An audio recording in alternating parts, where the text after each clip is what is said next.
اسلامی سال کا یہ دوسرا مہینہ سفر المظفر کا مہینہ ہے۔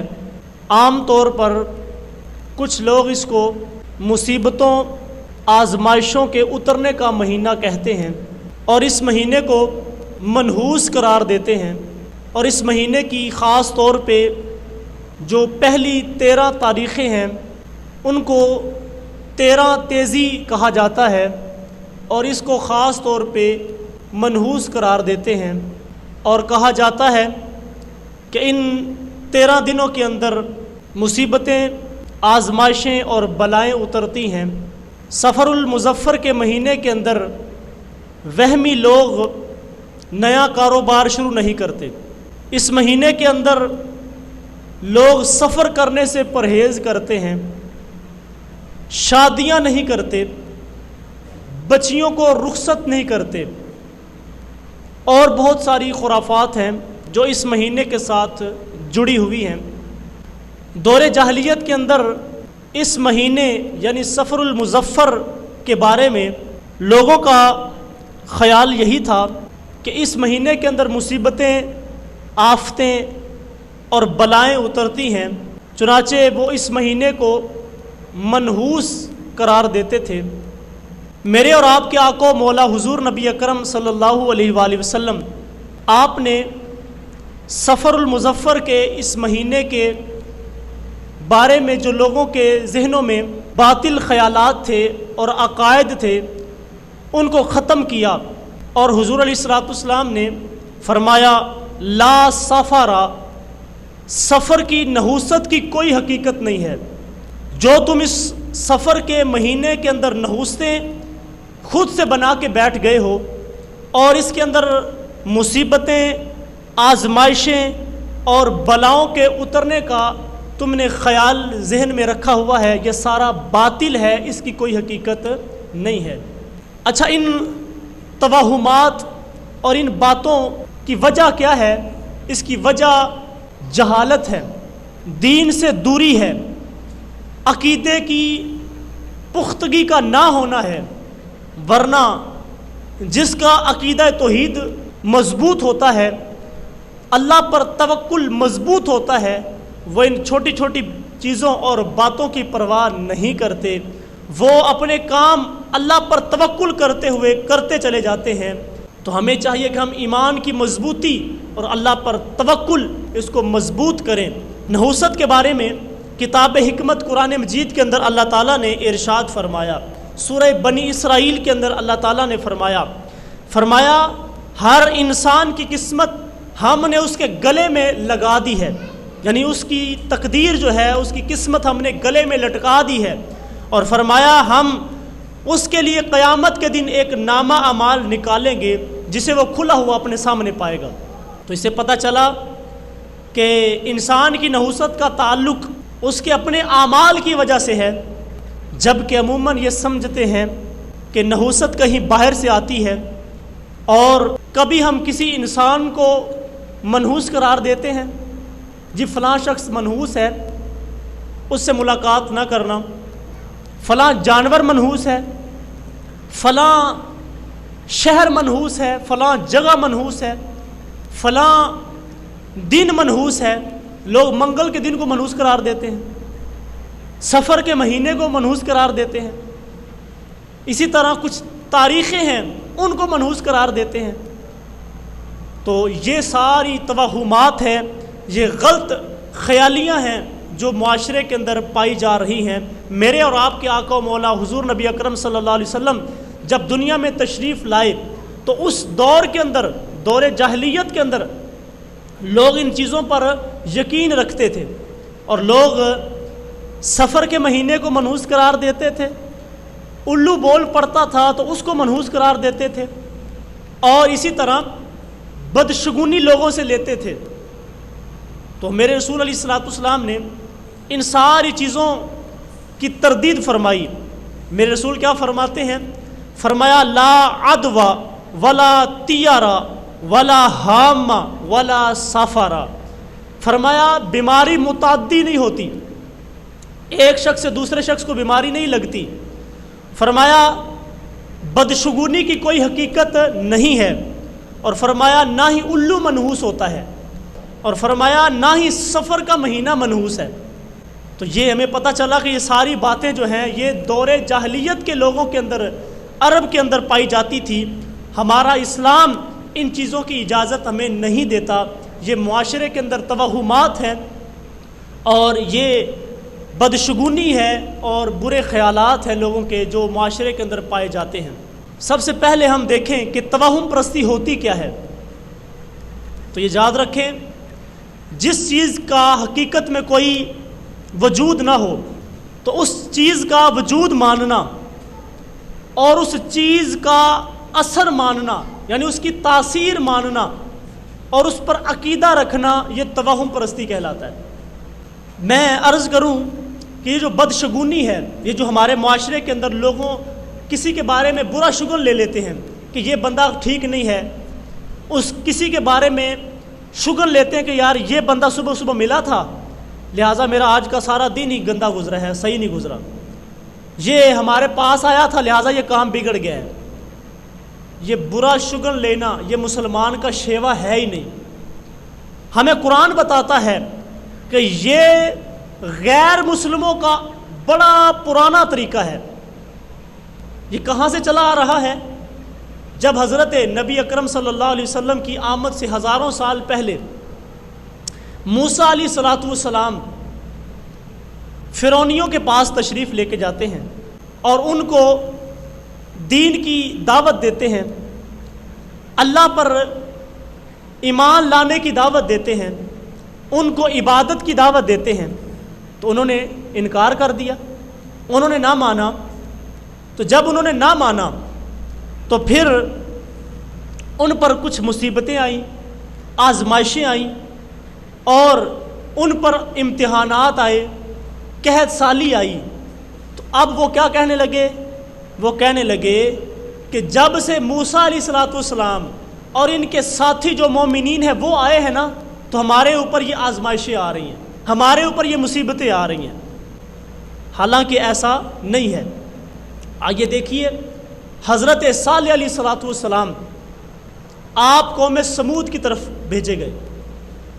جب آپ اس قوم کی طرف تشریف لے کے گئے، ان کو اللہ تعالیٰ کی طرف بلایا، عبادت کی دعوت دی، توحید کی دعوت دی، اسلام کی دین کی دعوت دی، تو انہوں نے کچھ لوگوں نے تو مان لیا، لیکن اکثریت اس میں ایسی تھی جنہوں نے انکار کیا، اور انکار بھی اس طرح کیا جناب صالح علیہ السلام کو چیلنج دینے لگے، کہنے لگے کہ اے صالح، اگر تو واقعہ ہی نبیوں میں سے ہے، رسولوں میں سے ہے، تو جس عذاب کا تو ہم سے وعدہ کرتا ہے وہ عذاب لا کے دکھانا۔ آپ نے فرمایا کہ تم کیوں اللہ تعالیٰ کے عذاب کو دعوت دیتے ہو؟ تم عافیت چھوڑ کے مصیبت کیوں مانگتے ہو، عذاب کیوں مانگتے ہو؟ میں کہتا ہوں عذاب آنے سے پہلے پہلے توبہ کر لو، اس کی دہلیز پہ آ جاؤ، ایمان لے آؤ، تم بچ جاؤ گے، تم پہ رحم ہو جائے گا۔ تو انہوں نے انکار کیا۔ جب انکار کیا تو پھر اللہ تعالیٰ کی طرف سے قحط آیا۔ جب قحط آیا نا تو لوگ مرنے لگے اس قحط کی وجہ سے، اتنا سخت قحط آ گیا، کھانے پینے کو چیز نہیں ملتی تھی، لوگ مرنے لگے۔ جب لوگ مرنے لگے تو انہوں نے بھی یہی بات کی، کہنے لگے کہ جب سے یہ صالح علیہ السلام آئے ہیں، ان کے قدم ہمارے ہاں لگے ہیں، تو اس وقت سے ہمارے اوپر یہ قحط آ گیا ہے۔ یعنی اپنی نحوست، اپنے گناہوں کی، اپنی بدعمالیوں کی جو نحوست ہے اس کو حضرت صالح علیہ السلام پہ ڈالنے لگے اور کہنے لگے اے صالح، ہم تم سے اور تمہارے ساتھیوں سے برا شگون لیتے ہیں، تم سے بدشگونی لیتے ہیں۔ تو جناب صالح علیہ السلام نے فرمایا تمہاری بدشگونی اللہ کے پاس ہے، بلکہ تم لوگ فتنے میں پڑے ہوئے ہو، آزمائش میں ڈالے گئے ہو، اپنے دین کے باعث تم اس چیز میں مبتلا کیے گئے ہو، تم اپنے دین جو باطل عقیدہ ہے اس پر ڈٹ کے کھڑے ہوئے ہو، تو اس وجہ سے اس آزمائش کے اندر مبتلا کیے گئے ہو۔ تو ہمیں پتہ چلا کہ بدشگونی لینا یہ غیر مسلموں کا عقیدہ ہے۔ آپ دیکھیں کہ جب میرے اور آپ کے آقا و مولا حضور نبی اکرم صلی اللہ علیہ وآلہ وسلم آپ مدینہ تشریف لے کے آئے، جب آپ کی آمد ہوئی تو مدینے کے اندر کچھ یہودی بھی تھے، ان یہودیوں میں سے کچھ تو اسلام لے آئے، لیکن اکثریت جو تھی وہ محبوب علیہ الصلوۃ والسلام کی مخالفت کرنے لگی، اور کچھ لوگ تھے جو اپنے کفر کو چھپاتے ہوئے مسلمانوں کے صفوں میں گھس گئے، بظاہر کلمہ پڑھا لیکن تھے منافق، تو وہ مسلمانوں کی صفوں میں گھس کے مسلمانوں کو نقصان پہنچانے لگے، جس کے باعث ان پر کچھ مصیبت آئی، کچھ آزمائش آئی، کچھ نقصان ہونے لگا۔ تو جب نقصان ہونے لگا نا تو انہوں نے بھی یہی بات کی، وہ کہنے لگے کہ جب سے یہ صاحب یعنی میرے محبوب علیہ الصلوۃ والسلام کی طرف اشارہ کیا، کہنے لگے جب سے یہ آئے ہیں نا تو ہم سے خیر و برکت کم ہو گئی ہے، ہم سے یہ برکتیں چھین لی گئی ہیں۔ تو یہ بدشگونی لینا، یہ برا فال لینا، تو یہ مسلمانوں کا طریقہ نہیں ہے، یہ غیر مسلموں کا طریقہ ہے۔ اللہ اکبر۔ بدشگونی کے حوالے سے، بدفالی کے حوالے سے محبوب علیہ الصلوۃ والسلام کی چند احادیث ملاحظہ کیجئے۔ صحابی کا نام ہے حضرت عبداللہ بن عباس رضی اللہ تعالی عنہ۔ آپ فرماتے ہیں کہ حضور علیہ الصلوۃ والسلام کے پیچھے میں ایک سواری پہ بیٹھا ہوا تھا، تو محبوب علیہ الصلوۃ والسلام نے مجھے فرمایا، اے بیٹے عبداللہ، میں چند باتیں بیان کرنے لگا ہوں، اس کو غور سے سن لو، اس کو یاد رکھ لو۔ میں نے عرض کی حضور ضرور ارشاد فرمائیے۔ تو حضور علیہ الصلوۃ والسلام نے فرمایا، اے بیٹے عبداللہ، تم اللہ کے احکام کی حفاظت کرنا، وہ تمہاری حفاظت کرے گا، اور فرمایا تم اللہ کے حقوق کا خیال رکھو، تم اسے اپنے سامنے پاؤ گے۔ تم جو اللہ کے حق ہیں ان کو ملوز خاطر رکھو، تو تم جہاں بھی جاؤ گے اللہ کو اپنے سامنے پاؤ گے۔ اور فرمایا جب تم کوئی چیز مانگو تو صرف اللہ سے مانگو، اور جب کوئی مدد مانگو تو پھر وہ مدد بھی صرف اللہ سے مانگو۔ اور اگلی بات بڑی اہم ہے جو حضور علیہ الصلوۃ والسلام نے بیان فرمائی، جناب حضرت عبداللہ بن عباس نے ہم تک منتقل فرمائی۔ حضور فرمانے لگے، اے بیٹے عبداللہ سنو، اگر ساری امت جمع ہو کر تمہیں کوئی نفع پہنچانا چاہے تو وہ اس نفع سے زیادہ نفع نہیں پہنچا سکتی جو اللہ نے تمہارے لیے لکھ دیا ہے۔ یعنی ساری دنیا بھی اکٹھی ہو کے تمہیں کوئی نفع پہنچانا چاہے، وہ نفع اتنا ہی پہنچا سکتی ہے جتنا اللہ نے لکھا ہوا ہے۔ اور فرمایا ساری دنیا جمع ہو جائے اور تمہیں کوئی نقصان پہنچانا چاہے، اس نقصان سے زیادہ نقصان نہیں پہنچا سکتی جو اللہ نے تمہارے لیے نقصان لکھ دیا ہے۔ تو یہ عقیدہ ہم اگر مضبوط کر لیں تو پھر یہ لڑائی جھگڑے ختم نہ ہو جائیں۔ اور جو لوگوں سے بدشگونی لیتے ہیں، کسی سے برا شگن لیتے ہیں، اس حوالے سے بڑی سخت وعید حضور علیہ الصلوۃ والسلام نے فرمائی۔ کتنے سخت کلمات حضور نے فرمائے۔ حضور علیہ الصلوۃ والسلام نے فرمایا بدشگونی شرک ہے، ایک دفعہ نہیں فرمایا، فرمایا 3 دفعہ حضور علیہ الصلوۃ والسلام نے یہ بات فرمائی۔ فرمایا بدشگونی شرک ہے، بدشگونی شرک ہے، بدشگونی شرک ہے۔ اور حضور نے فرمایا ہم میں سے ہر ایک کو کوئی نہ کوئی وہم ہوتا ہے، دماغ میں کوئی وہم آ جاتا ہے، خیال آتا ہے۔ فرمایا اللہ پر توکل کرنے سے، اللہ پر بھروسہ کرنے کی برکت سے اللہ تعالیٰ اس کو دور فرما دیتا ہے۔ اور جن کا توکل مضبوط نہیں ہوتا، اللہ پر بھروسہ مضبوط نہیں ہوتا، پھر وہ اس دلدل کے اندر پھنس جاتے ہیں، پھر وہ اس چیز کے اندر آ جاتے ہیں کہ نہیں ہاں فلاں شخص نے ایسے کیا تھا، اس کی طرف بدشگونی اور برا فعل اس کی طرف لینا شروع کر دیتے ہیں۔ اللہ اکبر۔ حضرت عبداللہ بن عمر بن عاص رضی اللہ تعالی عنہ آپ فرماتے ہیں کہ حضور علیہ الصلوۃ والسلام نے فرمایا جسے کسی چیز کی بدفعلی نے اس کے مقصد سے لوٹا دیا تو فرمایا اس نے شرک کیا ہے۔ یعنی اللہ تعالیٰ کی ذات پر جو یقین تھا اس نے اس کو چھوڑ کر اس نے اس فعل پر یقین کیا ہے، تو فرمایا اس نے شرک کیا ہے۔ تو حضرت عبداللہ بن عمر عرض کرتے ہیں حضور جی اگر کوئی ایسا شخص کر لے تو اس کا کفارہ کیا ہے؟ حضور علیہ الصلوۃ والسلام نے فرمایا اگر کوئی شخص ایسا کر بیٹھے تو وہ یہ کہے اللہم لا طیر الا طیرک ولا خیر الا خیرک ولا الہ غیرک۔ فرمایا وہ عرض کرے اے اللہ تیری فعل کے علاوہ کوئی فعل نہیں ہے، تیری بھلائی اور خیر کے علاوہ کوئی بھلائی نہیں اور تیرے سوا کوئی معبود نہیں ہے۔ اور جو شخص بدفالی اور یہ فال نکلواتا ہے، کہانت کرواتا ہے. کاہنوں کے پاس کچھ لوگ جاتے ہیں، نجومیوں کے پاس جاتے ہیں. آئیے سنیے حضور علیہ الصلوۃ والسلام کا فرمان. حضرت عمران بن حسین رضی اللہ تعالیٰ عنہ حضور کے صحابی ہیں. آپ فرماتے ہیں کہ حضور علیہ الصلوۃ والسلام نے فرمایا جس شخص نے فال نکلوائی یا نکالی، کہانت کا کام کیا یا کروایا، جادو کیا یا کروایا، فرمایا اس کا ہمارے ساتھ تعلق ہی کوئی نہیں ہے، وہ ہمارا لگتا ہی کچھ نہیں ہے. جو جادو کرواتا ہے یا کرتا ہے، کہانت کرواتا ہے، کاہنوں کے پاس جاتا ہے، مستقبل کے حال معلوم کرتا ہے، فرمایا اس کا ہمارے ساتھ تعلق کوئی نہیں ہے. اور حضور علیہ الصلوۃ والسلام فرماتے ہیں جو شخص کسی عامل کے پاس گیا، وہ جو کہانت کرنے والے ہیں، جو کاہن ہیں، جو شخص اس عامل کے پاس گیا اور اس کی باتوں پر یقین کیا تو اس نے اس چیز کے ساتھ کفر کیا ہے جو میں محمد عربی لے کے آیا ہوں. یعنی میں جو دین لے کے آیا ہوں، اگر اس نے اس عامل کی بات پہ یقین کیا تو جو میں دین لے کے آیا اس نے انکار کر دیا ہے، اس دین کو اس نے چھوڑ دیا ہے.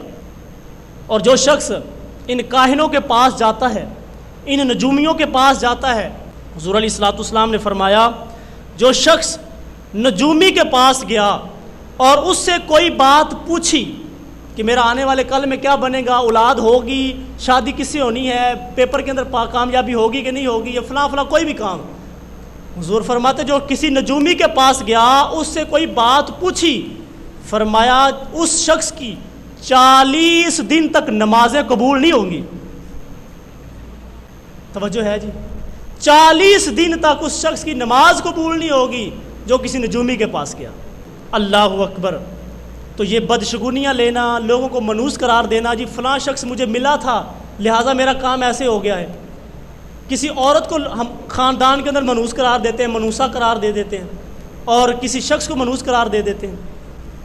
وہ ایک بادشاہ تھا تو ایک شخص اس کے پاس آیا اور آ کے کہنے لگا کہ ہمارے ملک کے اندر ایک شخص ہے، ہماری رعایا کے اندر، جو منحوس ہے، جو بھی صبح صبح سے ملتا ہے نا اس کا سارا دن ہی خراب گزرتا ہے. تو بادشاہ نے کہا میں تمہاری بات پہ کیسے یقین کر لوں؟ کہا کہ صبح ہم بلائیں گے تو دیکھ لینا، جو بھی صبح صبح سے ملتا ہے اس کا سارا دن خراب گزرتا ہے، لہٰذا اس شخص کو شہر سے نکال دو. بادشاہ نے کہا صبح لے کے آؤ. بادشاہ اپنے محل کے اندر تھا اور اس شخص کو لا کے باہر کھڑا کیا گیا. بادشاہ سے کہا گیا کہ وہ شخص آ گیا ہے اور اس سے ملاقات کر لو. بادشاہ جب اپنے محل سے نیچے آنے لگا تو وہ جوتا پہننے لگا، تو جوتے کے اندر جیسے پاؤں رکھا تو اس میں بچھو بیٹھا تھا، بچھو نے کاٹ لیا. بادشاہ کو بڑا غصہ آیا. بادشاہ نے کہا ہاں واقعی یہ منحوس ہے، میں اس سے ملنے کے لیے جا رہا تھا اور مجھے بچھو نے کاٹ لیا، اسے فوراً شہر سے نکال دیا جائے. وہ شخص کہنے لگا میرا کیا گناہ ہے، میں نے کون سی غلطی کر دی ہے، مجھے شہر سے نکالا جا رہا ہے، اپنا گھر سے نکالا جا رہا ہے. تو وہ چیخنے لگا، چلانے لگا میری غلطی تو بتائیں. اس مجمع کے اندر آپ کی طرح کے دانا بینا شخص بیٹھا تھا. وہ کہنے لگا بادشاہ اگر اپنی جان کی امان چاہوں تو ایک بات کہہ سکتا ہوں. بادشاہ نے کہا جی کرو. وہ کہنے لگا تمہارا خیال یہ ہے کہ میں نے صبح صبح اس کو دیکھا ہے اور مجھے بچھو نے کاٹ لیا ہے. اس نے کہا ہاں ایسا ہی ہے. بادشاہ سے کہنے لگا اگر یہی چیز یہ خیال کرے کہ میں نے صبح صبح بادشاہ کو دیکھا ہے اور مجھے اپنے شہر سے ہاتھ دھونا پڑ رہا ہے تو پھر تم کیا کرتے؟ بادشاہ نے کہا ہاں مینوں گل سمجھ لگ گئی ہے، مجھے بات سمجھ آ گئی ہے، لہٰذا اس شخص کو نکالیں گے نہیں. تو یہ لوگوں کو منحوس قرار دینا، ان سے بدشگونیاں لینا، یہ درست کام نہیں ہے. بدشگونی کی چند صورتیں جو ہمارے معاشرے کے اندر پائی جا رہی ہیں، ان میں سے ایک بدشگونی یہ ہے کہ لوگ کہتے ہیں کہ شام کے وقت جھاڑو نہیں دینا چاہیے، رات کو جھاڑو نہیں لگانا چاہیے، اس سے بے برکتی آتی ہے. اس کا اسلام کے ساتھ کوئی تعلق کوئی نہیں ہے. اسلام تو نظافت والا دین ہے، صفائی والا دین ہے. پچھلے جمعہ آپ نے سن لیا کہ اسلام تو صفائی ستھرائی کا درس دیتا ہے. تو 24 گھنٹوں کے اندر جب آپ کا دل کرے صفائی کر سکتے ہیں. کچھ لوگ ہیں وہ رات کو جب دکان سے فارغ ہوتے ہیں تو ان کے جو ورکر ہوتے ہیں وہ رات کو صفائی کرتے ہیں، تو کیا بے برکتی ہو جاتی ہے؟ ایسا کچھ نہیں ہے. یہ بدشگونی ہے. ایک بدشگونی کی صورت یہ ہے کہ چاند گرہن لگے یا سورج گرہن ہو تو لوگ اس سے بھی برا شگن لیتے ہیں. کچھ لوگ تو یہاں تک کہتے ہیں کہ جی یہ کسی فلاں شخص کو فوت ہوا ہے اس کی وجہ سے سورج گرہن ہوا ہے یا چاند گرہن ہوا ہے, اور حاملہ جو ہوتی ہے ان کو فلاں فلاں کام نہیں کرنا چاہیے. اسلام کے ان کے ساتھ کوئی تعلق نہیں. اسلام ان چیزوں کی اجازت نہیں دیتا. اسلام کے اندر ان کا کوئی تصور نہیں ہے. بلکہ میرے اور آپ کے آقا و مولا حضور نبی اکرم صلی اللہ علیہ وسلم کے فرزند ارجمند حضرت ابراہیم رضی اللہ تعالی عنہ, جب آپ کا وصال ہوتا ہے نا, بچپن کے اندر وصال ہو گیا تھا, جب وصال ہوا تو آپ کی تدفین کے بعد نا سورج گرہن ہو گیا. تو کچھ لوگوں نے کہا دیکھو بھائی حضور علیہ الصلوۃ والسلام کے بیٹے کا وصال ہوا ہے, سورج نے بھی غم کے طور پہ اپنا چہرہ بدل لیا ہے, سورج بھی غم منا رہا ہے. جب کسی نے یہ بات کی نا تو بڑی معقول سی بات لگ رہی تھی, واقعی حضور کے بیٹے کی بڑی شان ہے تو لہٰذا سورج غم کے اندر ایسا ہوا ہے. حضور علیہ الصلوۃ والسلام دیکھو شریعت کے اندر دین کے لیے میرے محبوب علیہ الصلوۃ والسلام کتنی فکر کرتے ہیں. حضور علیہ الصلوۃ والسلام نے فوراً ممبر لگوایا, حضور ممبر پہ تشریف فرما ہوئے, فرمایا کچھ لوگوں کی یہ باتیں مجھے سنائی دی ہیں کہ کچھ لوگوں نے کہا ہے کہ حضور کے بیٹے کا وصال ہوا ہے تو سورج گرہن ہو گیا ہے. حضور نے فرمایا سورج اور چاند یہ اللہ تعالیٰ کی مخلوق ہے, کسی کے پیدا ہونے یا کسی کے مر جانے سے ان کے ساتھ کوئی تعلق نہیں ہے, یہ اللہ تعالیٰ کی نشانیاں ہیں. فرمایا اگر سورج گرہن ہو یا چاند گرہن ہو تو لوگوں کو چاہیے کہ وہ نماز پڑھیں, وہ دعا کریں, وہ استغفار کریں, اللہ تعالیٰ سے مغفرت طلب کریں. کسی کے مرنے سے یا کسی کے پیدا ہونے سے سورج گرہن کا اس کے ساتھ تعلق نہیں ہے. بدشگونی کی ایک صورت یہ بھی ہے کہ لوگ الو کو منحوس سمجھتے ہیں. کسی نے کار الو بول پہ تو لہٰذا اتنے نحوست آئے گی, ہاں جی ہو جائے گا جی. کسی کے گھر میں الو ہے تو جی الو کی نحوست بڑی ہے. میرے رسول علیہ الصلوۃ والسلام ان ساری چیزوں کو جانتے تھے. غیب دار رسول نے آج سے 1500 سال پہلے ان ساری چیزوں کے بارے میں ارشاد فرما دیا. حضور علیہ الصلوۃ والسلام نے واضح دو ٹوک انداز میں فرمایا لا عدوا ولا طیارہ ولا حامہ ولا سفارہ. فرمایا بیماری متعدی نہیں ہوتی, بیماری متعدی نہیں ہوتی. ہم کہتے ہیں جی اس شخص سے مجھے بیماری لگی ہے یا میری بیماری اس کو لگ گئی ہے.